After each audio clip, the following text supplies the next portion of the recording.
بسم اللہ الرحمن الرحیم۔ پھر سے ایک نئے خبر اور افسوسناک خبر کے ساتھ آپ دوستوں کی خدمت میں حاضر ہوئے۔ پیارے ناظرین کرام، آپ کے سامنے ایک واقعہ جو کہ بالکل انتہائی دردناک واقعہ، بھارتی طیارہ گر کر تباہ ہو گیا اور جس کے بعد آگ کی لپیٹ میں آ گیا۔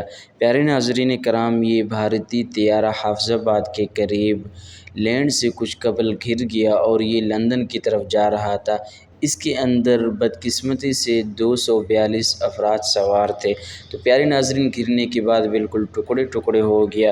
اللہ رب العزت سے دعا ہے اللہ رب العزت ان کی آخری منزل آسان فرمائے، لواحقین کو صبر کی توفیق عطا فرمائے۔ پیارے ناظرین، فوٹیج میں دیکھا جا سکتا ہے طیارہ گرتے ہی آگ بھڑک اٹھی، جس کے اندر کافی مسافر بچنے کی نا امید اس دنیا سے جا چکے ہیں۔ تو اللہ رب العزت سے دعا ہے کہ اللہ رب العزت ان کی آخری منزل آسان فرمائے۔ جزاک اللہ۔